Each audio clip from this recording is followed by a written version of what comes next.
آئیے ایک صحابی کی داستان آپ کے سامنے رکھ دوں، قربانیاں کتنی کمال کی ہیں۔ یہ اصفہان علاقہ ایران کا، جس کو آج کل ایران کہتے ہیں نا، اس وقت بھی ایران تھا، لیکن اس سے کئی گنا بڑا ایران تھا۔ وہ ایران کا ایک شہر تھا اصفہان۔ اصفہان شہر کی ایک چھوٹی سی بستی، چھوٹا سا دیہات جس کو جے کہا جاتا تھا، وہاں کا ایک عظیم ترین زمیندار بندہ، اپنے دیہات اور علاقے کا نمبردار ٹائپ انسان، اللہ اکبر، لیکن آگ کا پجاری تھا۔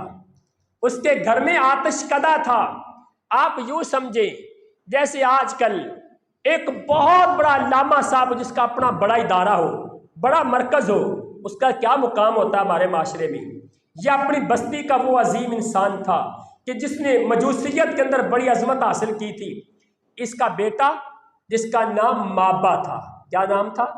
مابا اس کا نام تھا۔ ایک ہی بیٹا ہے، اپنے بیٹے کو نا بیٹیوں کی طرح بڑی محبت دے کے، بڑا پیار دے کے گھر کی چار دیواری میں بند رکھتا، کبھی اس کو باہر نہ جانے دیتا، کہیں میرے بیٹے کو باہر گمراہی کی ہوا نہ لگ جائے کہ میرے بعد یہ میرا جانشین بنے گا۔ یہ مابا بیٹا، ایک دن باپ نا گھر کے کسی کام میں مصروف تھا، اپنے بیٹے سے کہا بیٹا جاؤ زمینوں کا چکر لگا کے آؤ، کھیتوں کی صورتحال دیکھ کے آؤ، کیا حالات ہیں۔ بیٹا باہر نکلا، اللہ اکبر، یہ وہی بیٹا ہے جس کو اللہ کے رسول صلی اللہ علیہ وسلم نے، قربان جائیں میرے رب کے پیر و پیغمبر نے، اسی بیٹے کو پھر جناب سلمان الخیر کے نام سے پکارا تھا، جناب سلمان الفارسی کے نام سے ہم جانتے ہیں۔ بیٹا گھر سے باہر نکلا، اپنے کھیتوں کی طرف جا رہا ہے، رستے میں دیکھا ایک گرجا گھر ہے، گرجا گھر کے اندر لوگ عبادت کر رہے ہیں۔ اس وقت عیسائیت کے اندر کچھ بہتری موجود تھی، عیسائیت کے اندر کچھ عقائد بہتر تھے، عبادت ہو رہی ہے۔ یہ گرجے کے اندر چلے گئے، جا کے دیکھا عبادت کا طریقہ بڑا کمال کا ہے، ایک اللہ کے سامنے جھکنا، ایک اللہ کے نام کی پکار، ایک اللہ کے نام کا واضح، ایک اللہ سے مناجات، ایک اللہ سے دعائیں، ایک اللہ کے سامنے رونا۔ اور دوسری طرف ہم کیا کر رہے ہیں؟ ہمارے گھر میں تو آگ جل رہی ہے، ہر وقت آگ جلاتے رہو جلاتے رہو، اسی کو پوجا کرنا ہے، اسی کو سجدہ کرنا ہے، اسی سے منتیں مانگنی ہے، اسی آگ سے دعائیں کرنی ہے۔ جس آگ کو ہم خود جلاتے ہیں اسی آگ کو اپنا رب بنائے بیٹھے ہیں، اس سے یہ دین بہتر ہے جس کو عیسائیوں نے اپنایا ہوا ہے۔ عیسائی پادری کے پاس گئے، اسے کہنے لگے کہ بھائی تمہارا دین بڑا پیارا ہے، مجھے بڑا پسند آیا ہے، اگر تم مجھے اپنے دین میں داخل کر لو تو کیا خیال ہے؟ اس نے کہا کہ میں تمہیں اپنے دین میں داخل تو کر لوں گا، لیکن یہاں نہیں، اس کے لیے تمہیں ملک شام جانا پڑے گا۔ ملک شام میں ہمارا بڑا گرجا گھر ہے، وہاں پہ ہمارے بڑے پوپ صاحب رہتے ہیں، آپ وہاں ملک شام جائیں گے، وہاں جا کے آپ عیسائیت کو قبول کریں گے۔ اللہ اکبر، یہ دین کی طرف، یہ دین کا جذبہ، یہ حق کی تلاش، دیکھیں تکلیفیں کتنی برداشت کرنی پڑتی ہیں۔ اپنے گھر آئے نا، بات توجہ سے سنیں ذرا، لائٹ کا مسئلہ تو یہ رہنا ہی رہنا ہے، کچھ برداشت کرنے کی کوشش کریں، باتیں بھی ہماری یہی ہو رہی ہیں، اللہ تعالی ہمیں عمل کی توفیق دے۔ جناب سلمان رضی اللہ تعالیٰ عنہ اپنے گھر آئے نا، تو باپ نے پوچھا کہ بیٹا بتا زمینوں کا کیا حال تھا، فلاں کھیتی کیسی تھی، فلاں کھیتی کیسی تھی، فلاں کیسی تھی۔ کہنے لگے ابا میں زمینوں پہ گیا ہی نہیں۔ کہا اتنی دیر کہاں رہے ہو؟ ساری بات اپنے باپ کو بتا دی۔ ایک تو بچے تھے، دوسرا جھوٹ بولنا نہیں جانتے تھے، مجوسی ہے لیکن تربیت کیسی کی ہے؟ مجوسی کے گھر میں بیٹے کی تربیت یہ کہ بیٹا جھوٹ نہیں بولنا، اور آج مسلمان کا بیٹا ہزاروں جھوٹ بولتا نظر آتا ہے، یہ مجوسی کا بیٹا ہے، جھوٹ نہیں بولا۔ اللہ اکبر، کہا ابا زمینوں پہ نہیں جا سکا، گرجا گھر چلا گیا تھا، مجھے وہ دین بڑا پسند آیا، دل چاہتا اس دین کو قبول کر لوں۔ باپ نے نا بیڑیوں کے اندر جکڑ کے گھر میں قیدی کر دیا کہ کہیں میرا بیٹا اپنے دین سے متنفر ہو کے عیسائیت کو قبول نہ کر لے۔ اب نا کسی بندے کے تھرو پیغام بھیجا پادری کو کہ ملک شام جانے کا کوئی قافلہ ہو تو مجھے بتا دینا۔ پادری نے کہا ٹھیک ہے آپ کو بتائیں گے۔ ایک دن ملک شام کا ایک قافلہ آیا، پادری نے پیغام بھیجا کہ ملک شام کی طرف قافلہ جا رہا ہے، تیاری کرو۔ کہا جب قافلہ بالکل روانگی کے لیے تیار ہو تب مجھے پیغام بھیجنا۔ پیغام آیا، اپنی بیڑیاں کھولی، اس قافلے کے ساتھ گھر سے روانہ ہو گئے۔ وہ بچہ، وہ نوجوان جو شہزادوں جیسی زندگی بسر کرنے والا، دنیا جہان کی ہر نعمت اس کو اللہ نے عطا کی ہے، لیکن حق کی تلاش کے لیے اپنا گھر چھوڑ دیا ہے، ملک شام چلے گئے۔ وہاں جس پادری کا بتایا گیا نا، جو سب سے بڑا پوپ ہے، اس کے پاس چلے گئے، کچھ عرصہ اس کے پاس رہے، اس کو بتایا کہ میں حق تلاش کرنے کے لیے آیا ہوں۔ اس کے پاس رہے، لیکن دیکھا اس کے ظاہری اعمال اور ہیں، باطنی اعمال اور ہیں۔ لوگوں کے سامنے بڑا نیک ہے، تنہائیوں میں بڑا رب کا نافرمان ہے، لوگوں کے سامنے بڑا حاجی اور صوفی ہے، لیکن تنہائی کے عالم میں انتہائی ظالم انسان ہے۔ لیکن گزارا کرتے رہے، چلو کچھ باتیں تو حق کی ملیں گی نا۔ آخر کار وہ بندہ فوت ہو گیا۔ جب فوت ہوا نا، لوگ اس کے تقدس کے لیے آئے، احترام کے لیے آئے، اس کی تجہیز و تکفین کے لیے اکٹھے ہوئے۔ جناب سلمان کہتے ہیں یہ جس پادری کا تم تقدس کر رہے ہو نا، یہ اندر سے بڑا ظالم انسان تھا، نیک کوئی نہیں تھا، بظاہر نیک تھا تمہارے لیے۔ انہوں نے کہا تمہارے پاس کیا دلیل ہے؟ تم نے ہمارے پوپ پہ الزام لگا دیا، ایک مسافر انسان ہو، دلیل تو ورنہ تمہاری گردن اڑا دیں گے۔ کہا دلیل ہے میرے پاس، تمہارے سے صدقہ لیتا تھا، خیرات لیتا تھا، اور تمہیں منع کرتا تھا کہ پیسہ اکٹھا کرو گے تو اللہ کے قریب نہیں ہو سکتے، چونکہ عیسائیت کے اندر پیسہ اکٹھا کرنا گناہ ہے، یہ تمہیں کہا کرتا تھا۔ لیکن آؤ میں تمہیں دکھاتا ہوں، اسی گرجا گھر کے تہ خانے میں دیکھو جا کے خزانوں سے کمرے بھرے پڑے۔ انہوں نے دیکھا جا کے، بات سچ نکلی، اس پادری کی لاش کو صلیب پہ لٹکا دیا۔ کتنے دن لاش لٹکتی رہی۔ ایک اور بندے کو پوپ کے عہدے پر رکھا گیا، وہ بندہ بڑا نیک تھا، جناب سلمان رضی اللہ تعالی اس کے پاس رہے، دین سیکھتے رہے، عیسائیت کا جو دین تھا اس سے سیکھتے رہے۔ آخر کار اس کی زندگی کا آخری ٹائم آ گیا۔ اسے پوچھتے بتا اب تو دنیا سے جا رہا ہے نا، لیکن میں تو حق تلاش کرنے کے لیے نکلا ہوں نا، اب تیرے بعد میں کس کے پاس جاؤں گا؟ اس نے کہا ملک شام کے اندر کوئی عالم، عیسائی عالم نہیں باقی، اب تم ایسا کرو تم نصیبین چلے جاؤ۔ نصیبین چلے گئے قافلے کے ساتھ۔ وہاں جس پادری کا بتایا گیا نا، اس کے پاس پہنچے، اس کی شاگردی اختیار کی، کچھ عرصہ وہ بھی زندہ رہا، پھر وہ بھی فوت ہونے لگا۔ اسے پوچھتے بتا اب تو دنیا سے جا رہا ہے، بندہ تو نیک تھا، لیکن مجھے اپنے طرح کسی نیک بندے کا، کسی عالم کا پتہ دے دے، میں اس کے پاس جانا چاہتا ہوں۔ اس نے کہا اگر تم کسی نیک کے پاس جانا چاہتے ہو نا، پھر موصل چلے جاؤ۔ وہاں سے چلے اور موصل چلے گئے۔ موصل ایک پادری کے پاس، پوپ کے پاس کچھ عرصہ وہاں ٹھہرے۔ وہ بھی بڑا نیک انسان، اللہ والا انسان تھا، لیکن اس کی موت کا ٹائم بھی آ گیا۔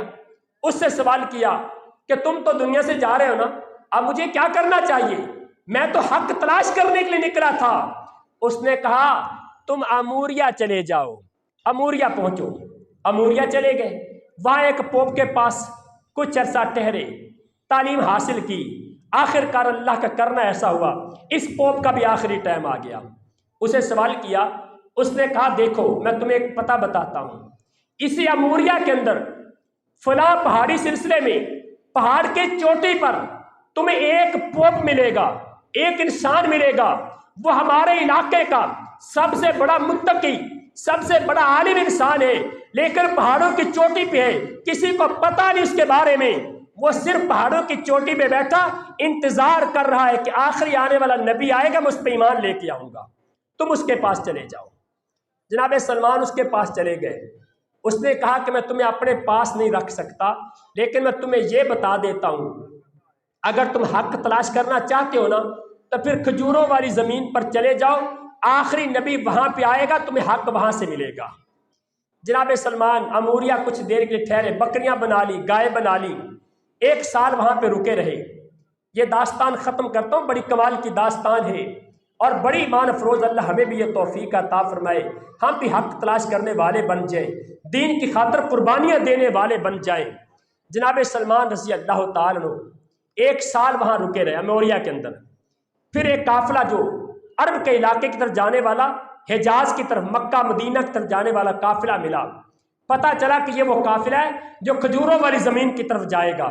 مدینہ منورہ کا علاقہ کھجوروں کا علاقہ مشہور تھا، کہا یہ وہاں جائیں گے۔ ان سے کہنے لگے قافلے والوں ایسا کرو، میں تمہاری خدمت بھی کروں گا، میری گائے بھی لے لو، میری بکریاں بھی لے لو، اور مجھے اپنے ساتھ لے جاؤ، کھجوروں والی زمین میں مجھے چھوڑ دینا، مجھے رستے کا نہیں پتا۔ انہوں نے کہا ٹھیک ہے جی۔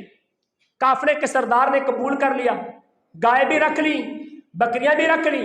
رستے میں جاتے ہوئے نا وادی القرا ایک علاقہ آتا ہے، وہاں بھی کچھ کھجوریں تھیں، وہاں پہ جا کے ایک یہودی کے پاس جناب سلمان کو فروخت کر دیا۔ لیکن چونکہ غلامی کی زندگی میں چلے گئے، مسافر تھے، پتہ نہیں تھا، کچھ دیر اس کے پاس غلامی کرتے رہے۔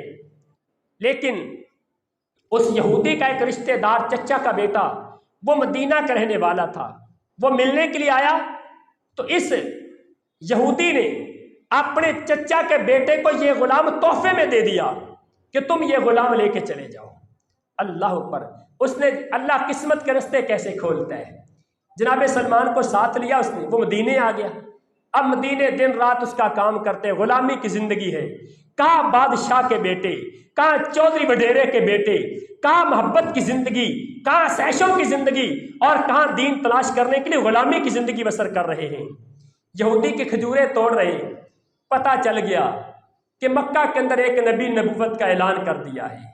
اب انتظار تھا مکہ میں کیسے جا سکتا ہوں، لیکن تربیت تھی، دل میں خیر تھی، بھاگنا نہیں چاہتے تھے، جھوٹ نہیں بولنا چاہتے تھے، مالک سے دھوکہ نہیں کرنا چاہتے تھے۔ اللہ اکبر! اللہ نے قسمت کا دروازہ کھولا۔ پیغمبر کائنات محمد الرسول اللہ صلی اللہ علیہ وسلم، اللہ کے رسول، آپ مدینہ تشریف لے کے آ گئے۔ جناب سلمان کھجوریں توڑ رہے، وہ یہودی جس کے غلام تھے نا، وہ یہودی کھجور کے درخت کے نیچے بیٹھا ہوا ہے۔ اس کا رشتہ دار ایک دوڑ کے آیا، اس نے کہا وہ نبی مدینے آ گیا ہے جس کا انتظار اوس اور خزرج کے لوگ کر رہے تھے، وہ نبی مدینے آ گیا ہے۔ جناب سلمان کے کان میں آواز پڑی نا، کہتے مجھے اتنی گھبراہٹ ہوئی کہ شاید میں کھجور سے نیچے گر جاتا، میں جلدی سے نیچے اترا، انتظار کی گھڑیاں ختم ہو چکی تھیں۔ میں نے آتے ہی پوچھا کس کی بات کر رہے ہو؟ میرے آقا نے زور سے تھپڑ مارا میرے منہ پہ کہ تم اپنا کام کرو، تمہیں اس بات سے کیا ہے؟ کہتے میں پھر کھجوریں توڑنے لگ گیا، لیکن موقع تھا، دل میں خیال تھا کہ یہاں سے نکلوں گا اور محمد عربی صلی اللہ علیہ وسلم کے پاس جاؤں گا، جا کے دیکھوں گا نبی کون ہے۔ جو اموریہ کا پادری تھا نا، اس نے 3 نشانیاں بتائی تھی، 3 نشانیاں اس نبی کے سچے ہونے کی نشانیاں کیا ہیں؟ سب سے پہلی نشانی، وہ نبی صدقہ نہیں کھائے گا، ہدیہ تحفہ قبول کر لے گا، اور اس کے کندھوں کے درمیان میں مہر نبوت ہوگی۔ یہ 3 نشانیاں ہیں۔ جناب سلمان نے نا جب مالک سے اجازت ملی، چھٹی ہوئی کام سے، کچھ کھجوریں تھوڑی سی لے لی اور پیغمبر کائنات کے پاس قباء کی بستی میں چلے گئے۔ اللہ کے رسول کے پاس جا کے کھجوریں رکھیں، یا کہ کہنے لگے اے اللہ کے رسول یہ صدقہ لے کے آیا ہوں۔ نبی مکرم علیہ السلام نے نا وہ ساری کھجوریں اپنے صحابہ میں بانٹ دیں۔ جناب سلمان دیکھتے رہے، اللہ کے رسول نے ایک کھجور بھی اس میں سے نہیں کھائی۔ جناب سلمان کہتے ہیں ایک بات تو سچی ہو گئی۔ اگلے دن پھر آئے، پھر کھجوریں لے کے آ گئے، اللہ کے رسول کو پیش کی کہ کل میں نے صدقے کی کھجوریں دی تھی، آپ نے نہیں کھائی تھی، آج آپ کے لیے تحفہ لے کے آیا ہوں۔ پیغمبر کائنات نے کھجوریں اپنے سامنے رکھی، صحابہ کو اکٹھا کیا، خود بھی کھائیں، صحابہ کو بھی کھلائیں۔ جناب سلمان کے چہرے پہ خوشی آ گئی کہ 2 نشانیاں پوری ہو گئیں، اور وہیں پہ کلمہ پڑھا، اسلام قبول کر لیا۔ لیکن تیسری نشانی کا بھی انتظار تھا، ابھی دل میں شاید خیال تھا کہ تیسری نشانی میں دیکھوں۔ اگلے دن پھر آئے، رسول اللہ صلی اللہ علیہ وسلم کے، آپ کے ایک صحابی فوت ہو گئے تھے، اللہ کے رسول قبرستان میں نا اپنے صحابی کی قبر کے پاس بیٹھے ہوئے ہیں۔ جناب سلمان آئے، کبھی آگے سے آتے، کبھی پیچھے چکر لگاتے ہیں۔ رسول اللہ صلی اللہ علیہ وسلم سمجھ گئے جناب سلمان تلاش کیا کرنا چاہتے ہیں۔ میرے نبی کے کندھے پر نا چادر تھی، آپ نے چادر تھوڑی سی پیچھے کر دی۔ جناب سلمان نے دیکھا 2 کندھوں کے درمیان مہر نبوت موجود ہے۔ جب مہر نبوت دیکھی، فوراً رسول اللہ کے جسم مبارک سے چمٹ گئے اور مہر نبوت کو بوسے دینے لگے۔ اللہ اکبر! حق کی تلاش کے لیے کہاں سے نکلے تھے، کہاں تک پہنچے، کتنی غلامیاں، کتنے سفر، کتنی مشکلات، لیکن دین اسلام کو تلاش کیا، اور وہی سلمان تھے جن کے بارے میں رسول اللہ نے پھر کہا تھا سلمان من اہل بیتی، سلمان اگرچہ ایران سے آیا ہے لیکن میں محمد کے گھر والوں میں شمار ہوتا ہے۔